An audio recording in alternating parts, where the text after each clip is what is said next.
नमस्कार सभी को। चलिए, आज हमारी ये तीसरी क्लास होगी बायो की। बायो की 2 क्लासें हो चुकी हैं और ये आज तीसरी क्लास होगी। ठीक है, जैसा कि चैप्टर चल रहा था सेल साइटोलॉजी।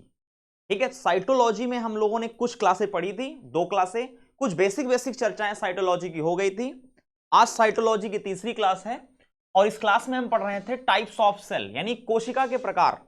तो कोशिका के प्रकार में हमने देखा था कि कोशिकाएं 2 प्रकार की होती हैं, एक होता है प्रोकैरियोटिक सेल और एक होता है यूकैरियोटिक सेल। तो इसमें हमने प्रोकैरियोटिक कोशिका क्या होती है और यूकैरियोटिक कोशिका क्या होती है, दोनों का बेसिक हमने पढ़ लिया था। ठीक है, मतलब ये क्या होती है इनके बारे में पढ़ लिया था। अब आगे देखते हैं, एग्जांपल्स भी देख लिए थे हम। तो एक बार बताएं सभी लोग कि प्रोकैरियोटिक जो सेल होती हैं इनके एग्जांपल्स क्या होते हैं। तो बैक्टीरिया, आपका जो बैक्टीरिया आता है वो प्रोकैरियोटिक में आता है। उसके बाद अमीबा, अमीबा आपने सुना होगा, जो अपनी शेप बदलता रहता है, अमीबा। उसके बाद साइनोबैक्टीरिया, साइनोबैक्टीरिया एक बैक्टीरिया का ही प्रकार है, साइनोबैक्टीरिया शॉर्ट में लिख देते हैं साइनोबैक्टीरिया, या इसका दूसरा नाम एक और है नील हरित शैवाल, ब्लू ग्रीन एल्गी। ठीक है, नील हरित शैवाल। तो ये जो आपका है ये होता है, ये सब प्रोकैरियोटिक हैं। प्रोकैरियोटिक का मतलब होता है इनमें जो केंद्रक है, इनकी जो सेल होगी और सेल में जो न्यूक्लियस होगा, वो न्यूक्लियस या तो होगा ही नहीं, अगर होगा उनका न्यूक्लियस तो बड़ा इमेच्योर होगा, अल्प विकसित न्यूक्लियस होगा। और अगर अल्प विकसित न्यूक्लियस है, इनमें एक ही प्रकार की सेल भी पाई जाती है, कुछ एग्जांपल्स हैं जैसे बैक्टीरिया वगैरह, तो इसमें सेल डिवीजन नहीं होता है, ये बड़े छोटे छोटे होते हैं। ये अपने आप का कह सकते हैं अपने आप को डेवलप नहीं कर पाते हैं, क्योंकि इनमें सेल डिवीजन नहीं होता है। और जिनमें सेल डिवीजन नहीं होगा, जिनमें कोशिका विभाजन नहीं होगा, उनका शरीर ग्रोथ नहीं करेगा। अब जैसे हमारा शरीर क्यों ग्रोथ कर रहा है, आप लोगों का शरीर क्यों ग्रोथ कर रहा है, क्योंकि हमारे लोगों में जो सेल हैं वो सेल डिवाइड होती हैं, कोशिका विभाजन होता है। और अगर कोशिका विभाजन हो रहा है तो कई सेलें मिलकर क्या बनाती है, टिश्यू। कई सारे टिश्यू मिलकर क्या बनाते हैं, ऑर्गन, अंग बनाते हैं। और अंग आपके डेवलप हो रहे हैं तो शरीर बढ़ता हुआ चला जा रहा है, शरीर का निर्माण हो रहा है। ठीक, लेकिन ये बैक्टीरिया वगैरह हो गए जो एक कोश की हैं, बता चुके हैं आपको। ठीक है, वो बात चलो। तो ये हो गए प्रोकैरियोटिक। यूकैरियोटिक के एग्जांपल क्या बताए गए थे, बताओ सभी लोग। एक तो होता है आपका प्लांट, ठीक है, और एनिमल, एनिमल होता है। ठीक है, एनिमल्स होते हैं, जैसे हम लोग एनिमल्स में आ जाएंगे। प्लांट आपके यूकैरियोटिक में होते हैं। ठीक है, और एल्गी, एल्गी शैवाल, फंगी कवक, फंगी मतलब कवक। तो ये जो होते हैं आपके, ये एग्जांपल्स हो गए यूकैरियोटिक के। ठीक है, चलो आगे बढ़ जाते हैं। अब आगे कुछ चीजें देखते हैं। ठीक है, चलो अब देखो, जैसे हम आपसे बात करें,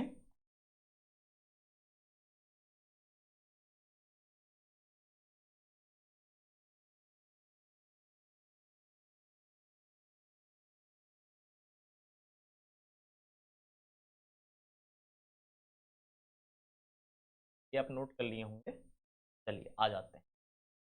अब देखो, अगला पॉइंट इसमें समझने का प्रयास करते हैं। जैसे हमने एक कोई जीव जैसे बैक्टीरिया ले लिया, ठीक है, तो प्रोकैरियोटिक अगर हमने ले लिया, प्रोकैरियोटिक का एग्जांपल क्या ले लिया, बैक्टीरिया। ये मान लो बैक्टीरिया की सेल है, भाई बैक्टीरिया का जो सबसे छोटा भाग होगा वो सेल होगा। ठीक है, तो मान लो ये प्रोकैरियोटिक सेल है और बैक्टीरिया की सेल है ना, बैक्टीरिया आते ही बेसिकली।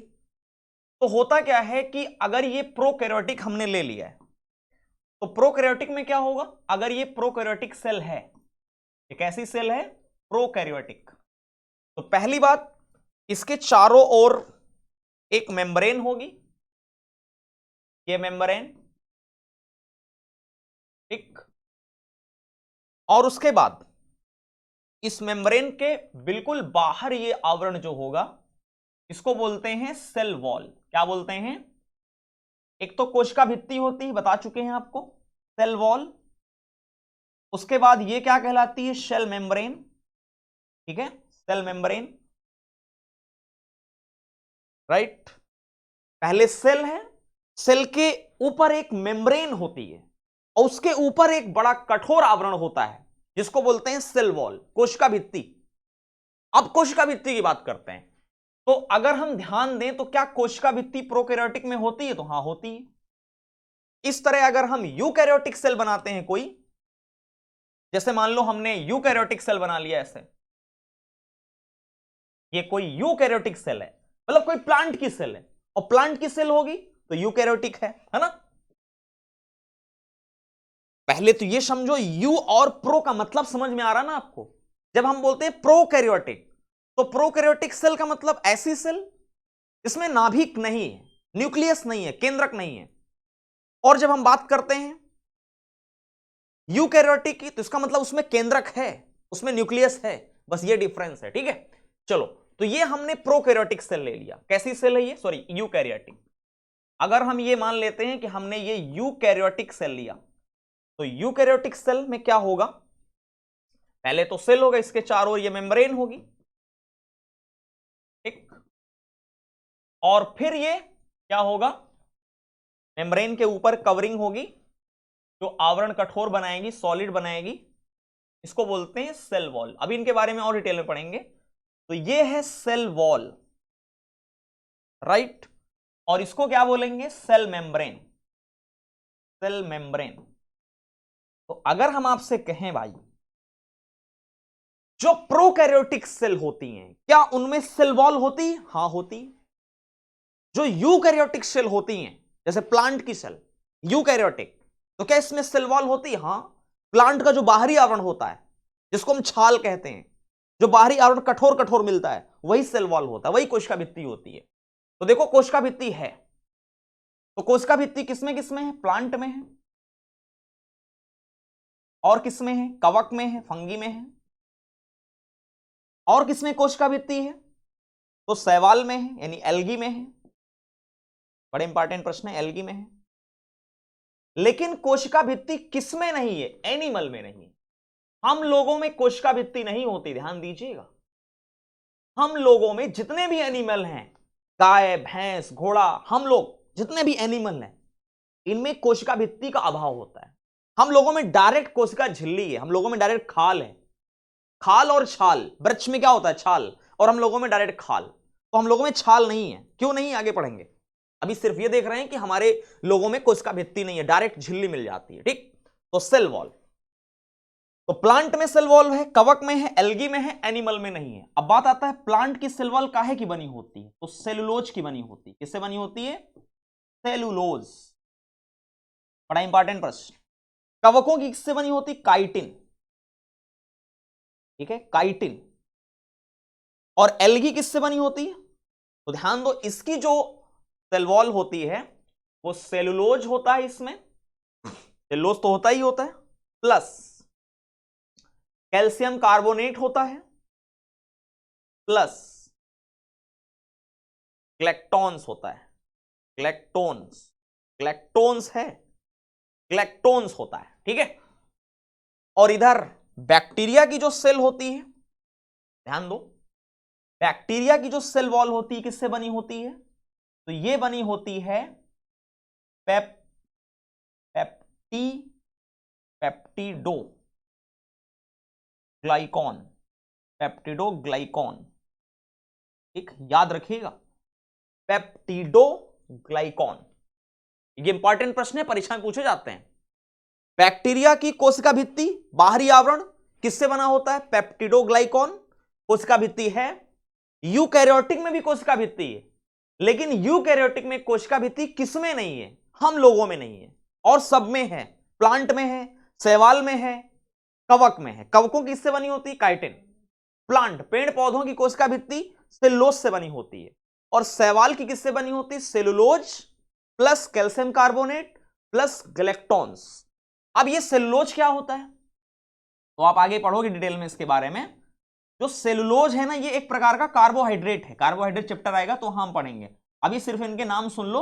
अब ये नहीं कि आप यहीं पर पूरा कार्बोहाइड्रेट हम पढ़ेंगे, यहीं पर तो पढ़ेंगे नहीं, बेसिकली आगे पढ़ेंगे, राइट। तो सेलुलोज ये सारे एक प्रकार के कार्बोहाइड्रेट हैं और कार्बोहाइड्रेट से ये बनी होती है। और ये सेलुलोज बड़ा कठोर होता है, ये बड़ा सॉलिड होता है। क्या होता है? सॉलिड, बड़ा हार्ड होता है ये सेलुलोज।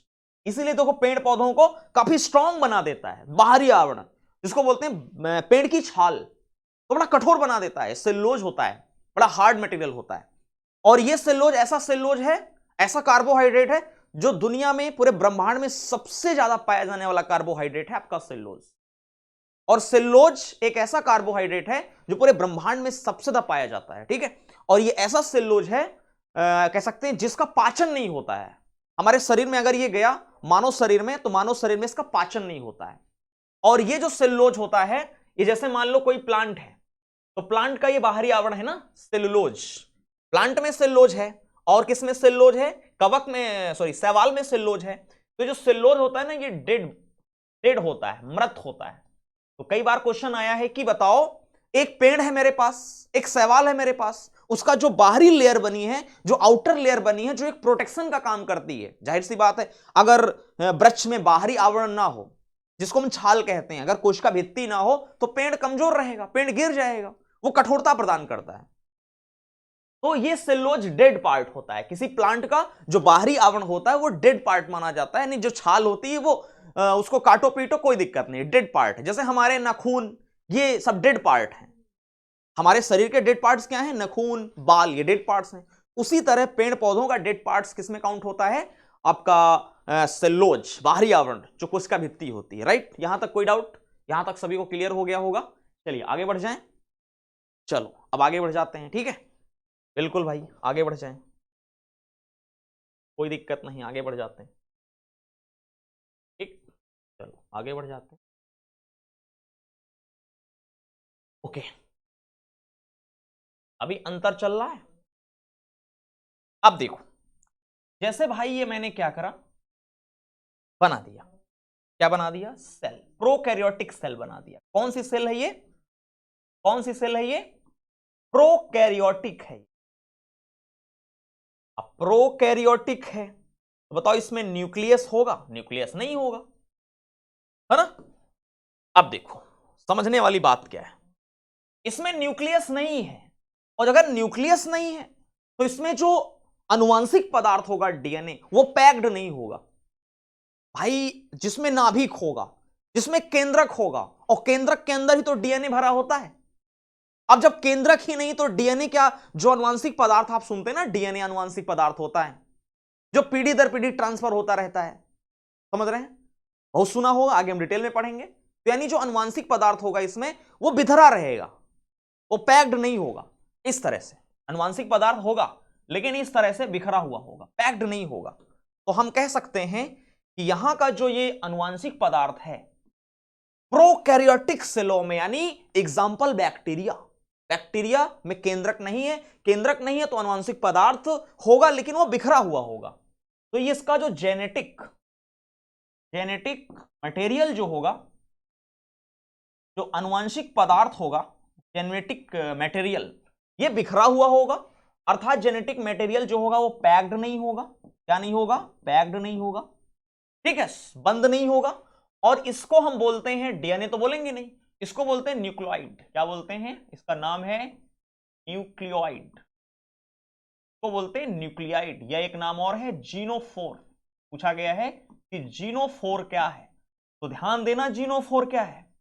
जीनोफोर जो प्रोकैरियोटिक सेल होती हैं उनके अंदर जो आनुवंशिक पदार्थ है उसको जीनोफोर कहते हैं या न्यूक्लियोइड कहते हैं। जैसे बैक्टीरिया एग्जांपल याद रखिएगा। अब बात आती है कि इसका आकार कैसा होता है। ये जो जेनेटिक पदार्थ भरा हुआ है इसमें प्रोकैरियोटिक में, इसका आकार कैसा होता है? तो भाई इसका जो शेप होता है ना, इसका जो आकार होता है वो सर्कुलर होता है। क्या होता है भाई? सर्कुलर, वृत्तीय होता है। क्या होता है भाई? वृत्तीय होता है।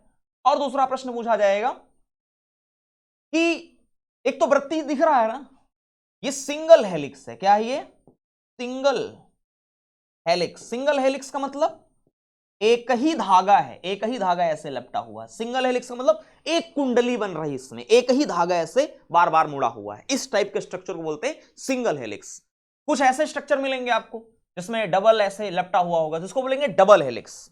मतलब धागे जुड़े हुए हैं, दो धागे जुड़े हुए हैं, बट इसमें ऐसा नहीं होता, सिंगल धागा होता है, ठीक है। तो ये हो गया।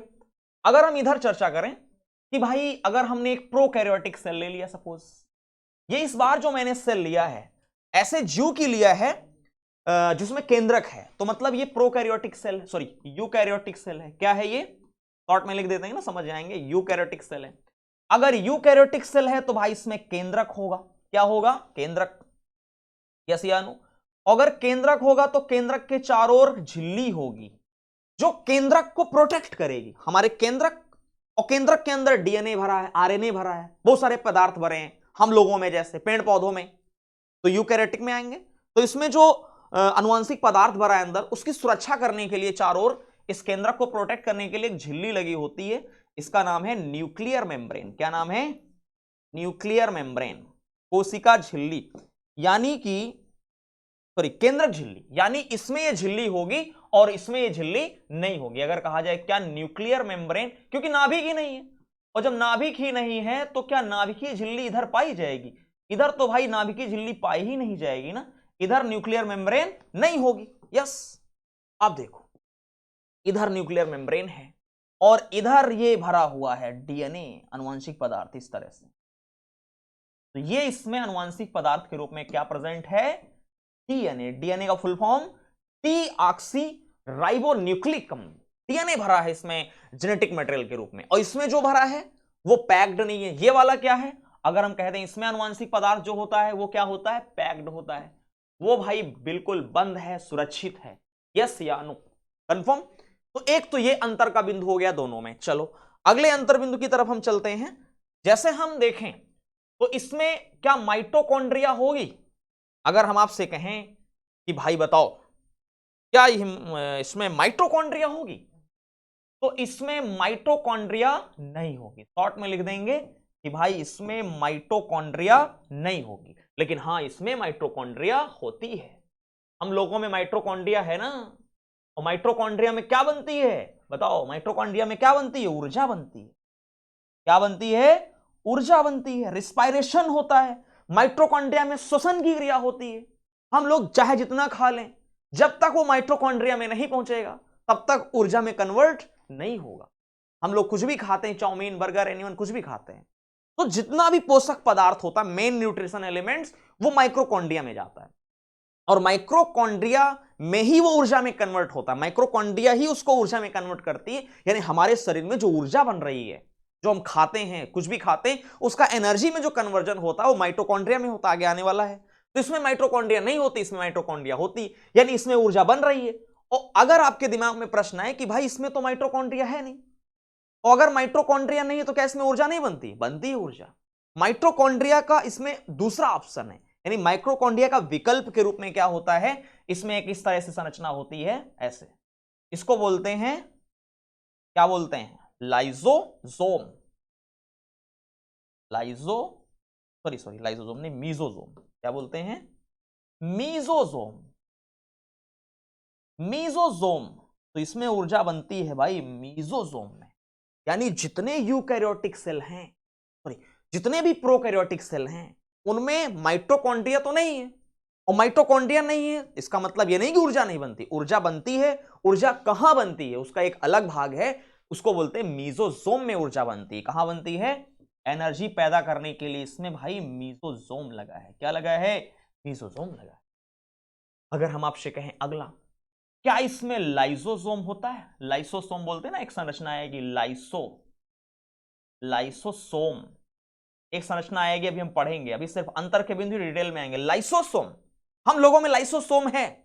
लाइसोसोम में बेसिकली एंजाइम भरे होते हैं। लाइसोसोम हमारे कोशिका के अंदर एक संरचना है गुब्बारे जैसी, जो हानिकारक जीवाणुओं को मारेगी कि कोशिका खराब ना होने पाए। कोशिका के अंदर जो वेस्ट हानिकारक जीवाणु, उनको मारने के लिए लाइसोसोम होता है। लेकिन इसमें इसमें लाइसोसोम नहीं होता है, और हम लोगों में लाइसोसोम है। तो ये अंतर के बिंदु हैं कि इसमें लाइसोसोम है और हम लोगों में लाइसोसोम, मतलब इसमें लाइसोसोम नहीं है और हम लोगों में लाइसोसोम है। ठीक, यहां लाइसोसोम पाया जाता है यूकैरियोटिक में। अगला क्या है, इसमें अगर हम देखें राइबोसोम, राइबोसोम को प्रोटीन की फैक्ट्री कहते हैं ना। राइबोसोम तो राइबोसोम इसमें भी है और राइबोसोम हम में भी है, यानी राइबोसोम प्रोकैरियोटिक में भी है और यूकैरियोटिक में भी है। राइबोसोम दोनों में है। राइबोसोम प्रोटीन की फैक्ट्री कहते हैं, यानी जहां प्रोटीन बनती है उसको राइबोसोम कहते हैं, लेकिन राइबोसोम का प्रकार अलग है। इसमें 70S प्रकार का राइबोसोम है और हम लोगों में 80S प्रकार का राइबोसोम। आगे पढ़ेंगे। राइबोसोम के दो प्रकार हैं बेसिकली, 70S प्रकार का राइबोसोम, राइबोसोम का प्रकार है, और 80S। तो इसमें राइबोसोम है, इसमें भी है, लेकिन प्रकार में अंतर है, ठीक है, 70S 80S। फिर एक आता है endoplasmic reticulum, ER। ER short में लिख लो, ER, इंडोप्लाज्मिक रेटिकुलम इसमें नहीं है। अंतः प्रदवी जालिका आगे पढ़ेंगे क्या होती है, और इसमें ER होता है, इसमें ER होता है। हम लोगों में या जितने भी यूकैरियोटिक में हैं उनमें इंडोप्लाज्मिक रेटिकुलम होता है और प्रोकैरियोटिक में नहीं होता। समझ में आ रहा है। एक होता है गोल्गी बॉडी। क्या होता है? गोल्गी बॉडी सुना होगा, गोल्गी बॉडी है ना, आगे सब आएंगे। गोल्गी बॉडी, ये गोल्जी का है, तो भाई इसमें गोल्गी बॉडी नहीं है, हम लोगों में गोल्गी बॉडी है। तो बड़ा साफ है, बड़ा आसानी से आप पहचान सकते हो, गोल्गी बॉडी है ना। मतलब जितनी मेन संरचनाएं हैं, mitochondria, lysosome, Golgi body, endoplasmic reticulum, अधिकतर चीज इसमें नहीं है और वो अधिकतर हमारे में है। तो इस तरह से डिफरेंस क्रिएट हो रहा है। इसमें सेल वॉल है, हम में भी सेल वॉल है। हम में मतलब प्लांट में, हम में तो नहीं है, एनिमल में नहीं है, लेकिन हमारे जितने और यूकैरियोटिक सेल वाले हैं जिनमें न्यूक्लियस पाया जाता है उनमें सेल वॉल तो है ना। समझ में आया कि नहीं आया? तो ये कुछ अंतर के बिंदु हैं, आप नोट कर लें, ठीक है। आगे बढ़ जाते हैं और एक पॉइंट लिख लो। एक होती प्रोटीन हिस्टोन, हिस्टोन प्रोटीन, तो इसमें हिस्टोन प्रोटीन नहीं पाई जाती है, ठीक। न्यूक्लियस के अंदर ही पाई जाती है ये प्रोटीन। अब जब न्यूक्लियस ही नहीं है तो प्रोटीन कहां होगी? केंद्रक के अंदर एक प्रोटीन पाई जाती है जिसको बोलते हैं हिस्टोन। तो हमारे में केंद्रक है, तो केंद्रक के अंदर एक प्रोटीन पाई जाती है जिसका नाम है हिस्टोन प्रोटीन। तो हम लोगों में हिस्टोन प्रोटीन पाई जाती है और इनमें हिस्टोन प्रोटीन नहीं पाई जाती है, ठीक है। तो आप लिख लो इतना और आगे बढ़ जाते हैं, ठीक है। अच्छा, जो हमारा डीएनए है, ये डीएनए ये कैसा है? डबल हेलिक्स है ना, डबल हेलिक्स, क्योंकि दो धागे हैं ना, DUPLE, डबल हेलिक्स, ये लिखना भूल गए थे। और ये जो डबल हेलिक्स संरचना है, हमारे अंदर जो अनुवांशिक पदार्थ भरा है डीएनए, ये डबल हेलिक्स यानी दो धागे ऐसे जुड़े होते हैं। इसका खोज किसने किया था? डबल हेलिक्स मॉडल किसने बताया था कि डबल हेलिक्स है, ये दो तार ऐसे जुड़े होते हैं? इसका बताने वाला आदमी है वाटसन एंड क्रिक। पूछा जाता है प्रश्न, ठीक, याद रखिएगा, वाटसन एंड क्रिक, ठीक है। आगे बढ़ जाते हैं, ठीक है। यहां तक कोई डाउट किसी को? समझ में आ गया होगा।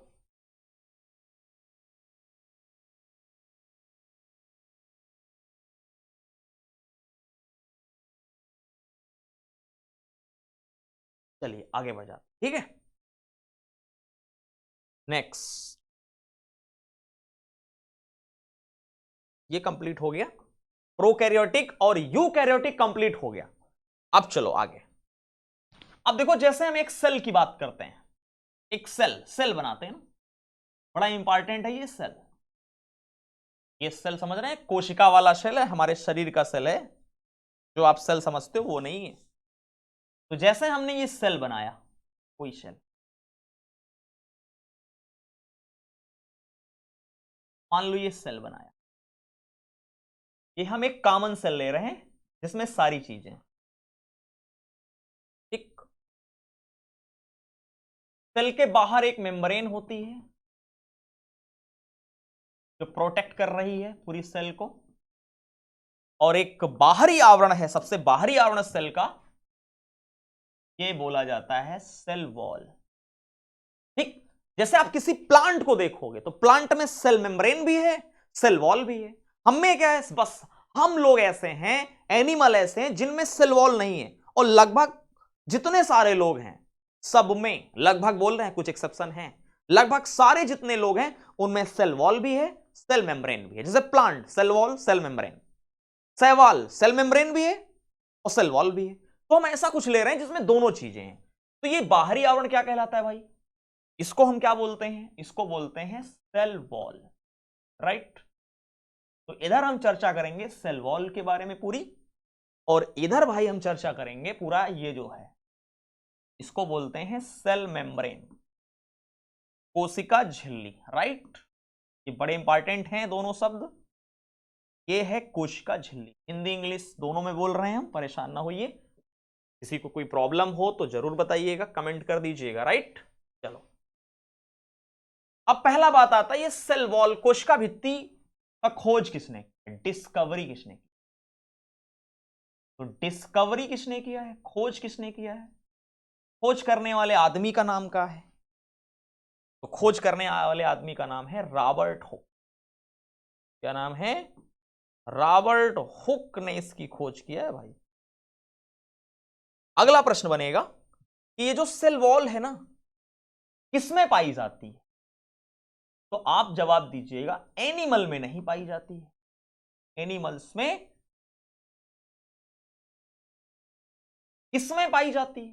तो आपको पहले भी बता चुके हैं, प्लांट में पाई जाती है जो सेलुलोज की बनी होती है, शैवाल में पाई जाती है, एल्गी में जो cellulose plus calcium carbonate plus और बताया था इलेक्ट्रॉन्स, है ना, और कवक, फंगी। तो इन सब में, यानी अगर प्लांट होगा तो बाहरी आवरण सेल वॉल होगा, हम लोग होंगे तो डायरेक्ट झिल्ली मिल जाएगी, सेल मेम्ब्रेन मिल जाएगा, ठीक। अब देखो, ये तो हो गया खोज और किसमें पाई जाती है। अब बात करते हैं कि किससे बनी होती है। तो प्लांट वाली किससे बनी होगी, बता चुके हैं। एल्गी वाली किससे बनी, मान लो ये एल्गी है तो एल्गी वाली किससे बनी होगी। अगर ये कवक ले लेते हैं, कवक का सेल, तो कवक का सेल वॉल, कोशिका भित्ति काइटिन की बनी होगी, ठीक है। अब बात आती है ये करती क्या है, इसका कार्य क्या है, सेल वॉल का कार्य क्या है, क्यों है ये, जरा सोच के बताओ ये क्यों है। अगर सोचो आप, पेड़ पौधे हैं, पेड़ पौधों का बाहरी आवरण ना हो, छाल ना हो, तो क्या पेड़ पौधों को मजबूती प्रदान होगी? तो पहला काम, ये प्लांट हो, शैवाल हो, कुछ भी हो, प्लांट को या सभी को जितने भी पाई जाती हैं उनको इस मजबूत बनाती है, स्ट्रॉन्ग बनाती है। क्या बनाती है? मजबूत बनाती है। दूसरा, ये पेड़ पौधों को यही आकार देती है, शेप एंड साइज। जो बाहरी आवरण है छाल, वही तो शेप एंड साइज दे रहा है, आकार और आकृति बनाता है। और क्या करता है, और क्या करता है, जो सेल मेम्ब्रेन है ना, कोशिका झिल्ली, सेल मेम्ब्रेन, कोशिका झिल्ली, कोशिका झिल्ली को सूखने से बचाता है, ये ड्राई होने से बचाता है। भाई अगर ये बाहरी आवरण ना हो, सोचो पेड़ में छाल ना हो, तो छाल के बाद झिल्ली मिलती है ना, जो लिक्विड भरा होता है उसमें, तो सूख जाएगी, पेड़ खराब हो जाएगा। तो मतलब इसका होना जरूरी है। अगर ये नहीं होगा तो अंदर सब सूख जाएगा, पेड़ बर्बाद हो जाएगा, पेड़ का कोनो मतलब नहीं फिर, ठीक है। तो ये चीजें हैं, प्लांट को स्ट्रांग बनाएगा, ठीक है, और क्या करेगा, सेल मेम्ब्रेन को सूखने से बचाएगा। ये इसका इंपॉर्टेंट काम है सेल वॉल के, राइट। इसको आप नोट कर लें, आगे बढ़ जाएं, ठीक है।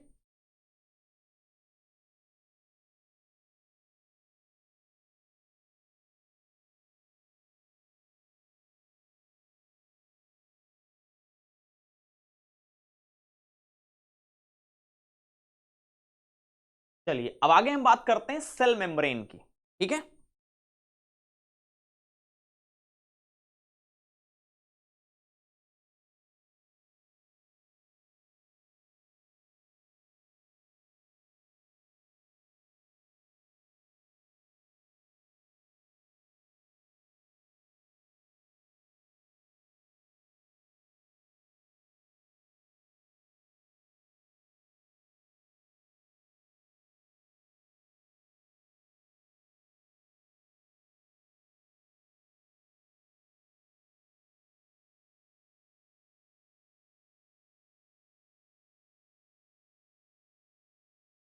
एक चलो, नोट हो गया सभी का। चलिए अब देखो, हम बात करते हैं सेल मेम्ब्रेन की। कोशिका झिल्ली, देखो कोशिका झिल्ली के और भी नाम है, एक तो कोशिका झिल्ली है, दूसरा प्लाज्मा मेम्ब्रेन भी इसका नाम है। क्या नाम है? Plasma membrane. ध्यान दो, इसका दूसरा नाम क्या है? Plasma membrane. और इसका एक तीसरा नाम और है, प्लाज्मा,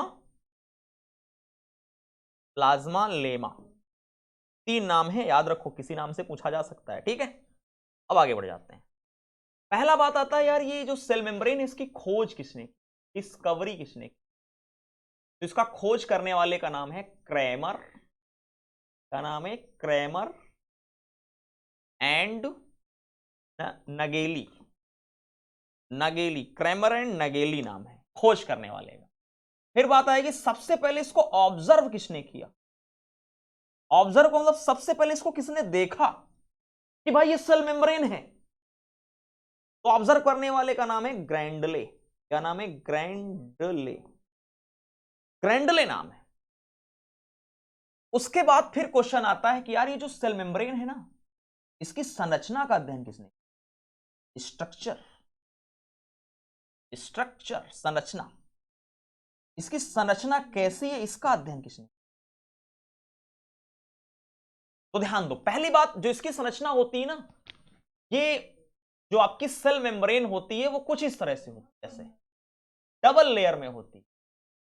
किसमें होती है? डबल लेयर, और यहां पर भरे होते हैं फास्फोलिपिड। कहने का मतलब डबल लेयर में ऐसे ऐसे, और बीच में फास्फोलिपिड है, पहली लेयर दूसरी लेयर, बीच में ये फास्फोलिपिड भरे हैं।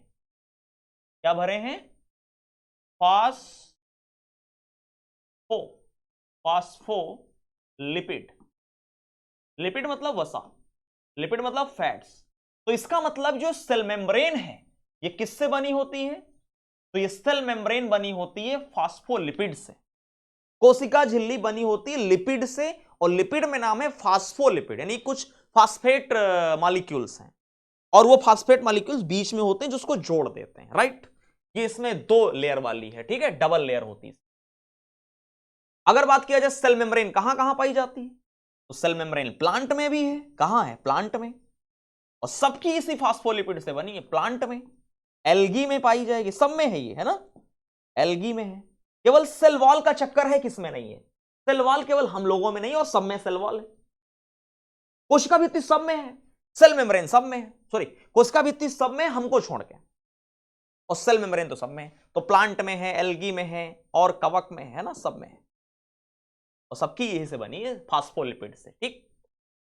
तो सेल मेम्ब्रेन संरचना, इसकी संरचना कैसी होती है? डबल लेयर में होती है। तो संरचना का अध्ययन किसने किया था, मतलब संरचना के बारे में किसने बताया था, किसने इसके बारे में कुछ बताया है? तो इसको बताने के लिए जो मॉडल दिया गया था, बताने का जो मॉडल दिया गया था, जो प्रैक्टिकल किया गया था, उसका नाम है फ्लूइड मोज़ेइक मॉडल।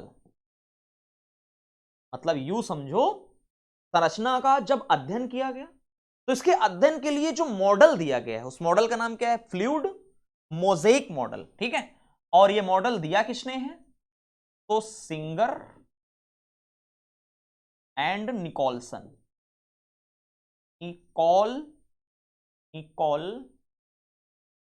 निकोलसन, मतलब द्रव को भर के, द्रव, थर्मोडायनामिक्स लगा के, फिजिक्स के सिद्धांत हैं कुछ, थर्मोडायनामिक्स जिसको बोलते हैं, उष्मागतिकी। तो थर्मोडायनामिक्स के प्रिंसिपल के द्वारा उष्मागतिकी के सिद्धांत लगा के, द्रव के सिद्धांत लगा के इसको पता किया गया कि यार ये जो सेल मेम्ब्रेन है, कोशिका झिल्ली, इसकी संरचना कैसी है, संरचना का अध्ययन किया गया है, ठीक है। बस आपको इतना ही जानना है, और इसमें विशेष कुछ नहीं जानना, ठीक है। नोट कर लो सभी लोग, नोट हो गया सभी का? चलिए,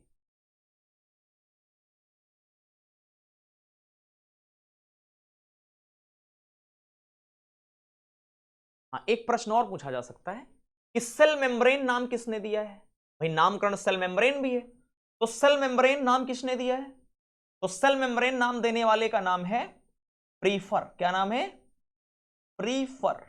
प्रीफर एक साइंटिस्ट हैं जिन्होंने कोशिका झिल्ली नाम दिया सेल मेम्ब्रेन। उसके बाद प्लाज्मा लेमा देने वाले का नाम है जेके प्लोव, जेके प्लोव, जेके प्लो हैं जिन्होंने ये नाम दिया है।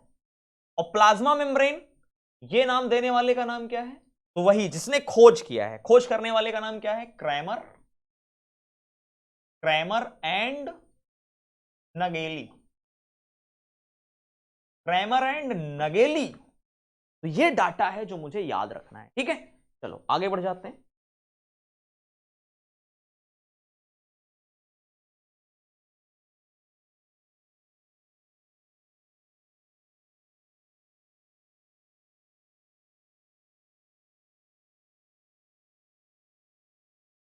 है ना।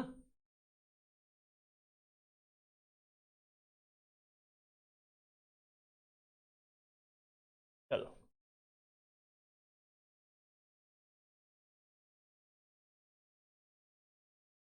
राइट, चलिए आगे देखो, ये आपका नोट ही हो गया होगा। अब बात आती है कि इसका कार्य क्या है, सेल मेम्ब्रेन का काम क्या है। कुछ तो काम होगा, फालतू थोड़ी लगी है झिल्ली, भाई ये झिल्ली कुछ तो काम कर रही होगी। अब जैसे ये सेल बनाया मैंने, सेल के बाहर ये झिल्ली लगी है, तो ये झिल्ली क्या कर रही होगी, ये सेल मेम्ब्रेन क्या कर रही होगी। तो सेल मेम्ब्रेन क्या करती है, ध्यान दो भाई, जैसे ये सेल मेम्ब्रेन है, अब इस सेल मेम्ब्रेन के थ्रू ही तो कोई चीज जैसे यहां है, अब यहां से सेल के अंदर जाना चाहती है, तो पहले इस मेम्ब्रेन से पूछेगी ना जाए कि ना जाए। तो सेल के अंदर अगर कोई चीज जा रही है तो इससे पूछ के जाएगी, ये डिसाइड करेगी भाई जाना है कि नहीं जाना है। या सेल के बाहर से कोई चीज आ रही है तो सेल मेम्ब्रेन से पूछेगी निकले कि ना निकले। तो सेल मेम्ब्रेन कोशिका झिल्ली तय करेगी किसको, किस मॉलिक्यूल्स को सेल के अंदर जाना है या किस मॉलिक्यूल को सेल के बाहर आना है। ठीक है, तो मतलब जितने भी अणु होंगे, मॉलिक्यूल्स होंगे, जितने भी मॉलिक्यूल्स होंगे, अणु होंगे, उन अणुओं का ये करेगी कंट्रोल। क्या करेगी, कंट्रोल, नियंत्रण करेगी कि किन अणुओं को सेल के अंदर जाना है, किन अणुओं को सेल के अंदर नहीं जाना है। अब जैसे कोई हानिकारक चीज है बैठी यहां, अब ये सेल के अंदर जाना चाहती है, लेकिन कोशिका झिल्ली समझ गई कि नहीं भैया तुम्हें नहीं जाने देंगे, तुम जाओगे अंदर प्रॉब्लम कर दोगे, तो कोशिका झिल्ली कहेगी तुमको नहीं जाना है। या कोई ऐसी चीज अंदर बनी है जो सेल के लिए फायदेवर है लेकिन ये बाहर जानी चाहती है कि नहीं हम बाहर जाएंगे, तो कोशिका झिल्ली कहेगी तुमको नहीं जाना, तुमको नहीं जाना है, तुम यहां रहो। या कोई बैक्टीरिया वगैरह है इसको जाना चाहिए तो कहेगा तुम जाओ। तो इसीलिए इसको बोलते हैं सेमी परमिएबल मेम्ब्रेन। क्या बोलते हैं, semi permeable, semi permeable membrane. कोशिका झिल्ली का नाम क्या है, दूसरा है अर्धपारगम्य झिल्ली। अर्धपारगम्य झिल्ली, कोशिका झिल्ली का दूसरा नाम है अर्धपारगम्य झिल्ली। अर्धपारगम्य का मतलब सेमी परमेबल मेम्ब्रेन इंग्लिश से बोलते हैं। अर्धपारगम्य का अर्थ यहां पे है ये डिसाइड करेगी कि किन मॉलिक्यूल्स को अंदर जाना है और किन मॉलिक्यूल्स को अंदर नहीं जाना, इस बात पे नियंत्रण करेगी। इसीलिए इसको चयनात्मक झिल्ली भी कहते हैं, कोशिका झिल्ली को चयनात्मक झिल्ली भी कहते हैं। ठीक है, तो ये सारे पॉइंट आपके कोशिका झिल्ली से हैं। इतने ही प्रश्न यहां से संभवतः बन सकते हैं। ठीक है, चलिए कोई डाउट किसी को, तो आज की क्लास हम यहीं तक रखते हैं और कल इसके आगे क्लास शुरू होगी। ठीक है, तो ठीक है, बस करते हैं आज की क्लास। ओके, धन्यवाद।